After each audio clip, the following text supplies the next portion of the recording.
चला तर मंडळी, कसे आहात तुम्ही? तर आज आपलं सर्वांचं स्वागत आहे गीताज किचनमध्ये. तर आपण बनवूया हे गव्हाच्या कुरड्या पापड. गव्हाचे पापड बनवून घेऊया. तर हे मी गहू आहे, एक पायली गहू घेतलेले आहे. तर मी याला 3 रात्र आणि 2 दिवस असे भिजू टाकलेले होते. याच्यातलं पाणी बदलत गेले तर रोज. तर हे आपले छान भिजून झालेले आहे. तर मी याला आता मिक्सरच्या पॉटमध्ये बारीक करून घेणार आहे.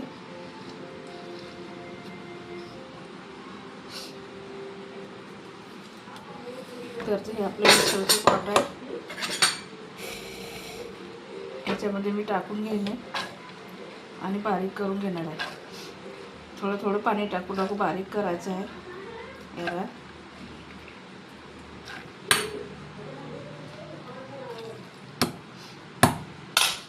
तर बघू शकता आपले सर्व म्हणजे बारीक झालेलं आहे मस्त. याचा आपल्याला काढायचं आहे. हे सर्व बारीक करून घेते मी, मग आणखी दाखवते. तर बघू शकता मंडळी, आपले बारीक करून झालेलं आहे गहू. तर मी याचे काढून घेणार आहे पापड बनवण्यासाठी. तर मी थोडं थोडं पाणी वापरणार आहे.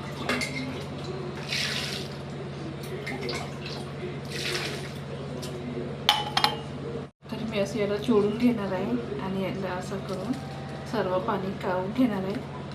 नंतर दाखवते तुम्हाला पाणी काढून झाले. बघू शकता आपलं चांगलं छान बारीक झालेलं आहे. याचे पुरे कोंडा काढलेला आहे मी. तर याच्यामध्ये थोडंसं पाणी मिक्स करून याला छानून घेणार.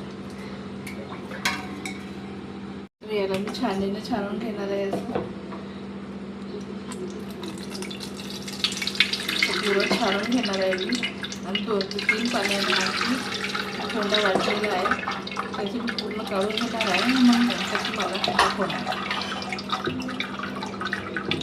सुद्धा मंडळी, आपल्या इथे पुरं छानून झालेला आहे. हा कोंडा आहे, ह्या मी 2 ते 3 पाण्याने धुवून घेतलेला आहे. आता मी याला रात्रभर असं झाकून ठेवणार आहे आणि उद्या बनवणार आहे. चला तर उद्या भेट. बघू शकता मंडळी, हे आपले मी रात्रभर भिजत टाकलेलं ठेवलेलं होतं याला गव्हाचं बारीक करून. तर ते बघा आपलं हे थर खाली बसलेलं आहे आणि पाणी वर आलेलं आहे. आता मी याला पाणी काढून घेते पुरं वरचं. खालचं नाही काढायचं, भोराचं नाही, असं वरवरून पाणी काढायचं. तर मी पाणी काढून घेते. बघू शकता मी हे सर्व पाणी काढून घेतलेलं आहे. तर हे बघा आपलं खाली इथं बसलेलं, याला चांगलं काढून घेणार आहे. आणि ही पाणी आहे, याच्यामध्ये आपण ज्वारीचे पापडसुद्धा बनवू शकतो याच्यामध्ये. तर हे आंबट पाणी आहे, आपण हे ज्वारीचे पीठ याच्यामध्ये टाकले की दुसऱ्या दिवशी लगेच बनवू शकतो. ठीक आहे. फक्त मी इथं पाणी घालणार आहे.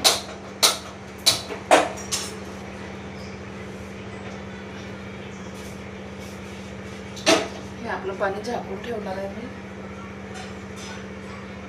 मी याला झाकून ठेवतो आणि 10 मिनिटं उकळी येऊ ते पाणी. बघू शकता आपलं पाणी इथं उकळी गरम झालेलं आहे. तर मी याच्यामध्ये टाकणार आहे थोडंसं मीठ. जास्त नाही टाकलं, पण चवीपुरतं टाकायचं.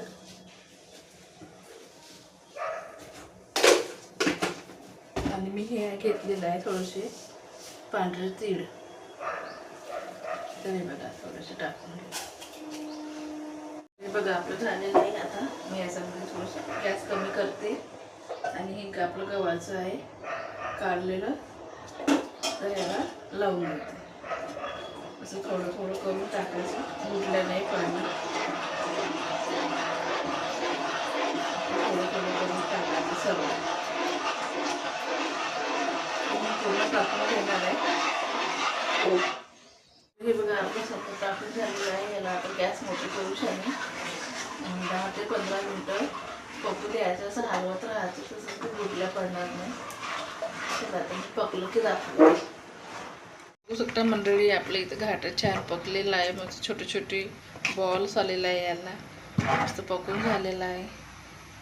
तर मी याला आता स्लॅबवर नेऊन टाकणार आहे आणि वाढले की दाखवणार आहे पापड. तर मंडळी, माझ्या चॅनलला नवीन असाल तर लाईक करा, सबस्क्राईब करा आणि कमेंट करून पण सांगा कशी वाटली माझी रेसिपी. चला तर पापड मी वरतं वाढून नेऊन टाकते.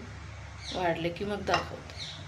मित्रांनो, आपले पापड इथं गव्हाचे पापड छान झालेले आहे. तर बघू शकता हे असे झालेले आहेत.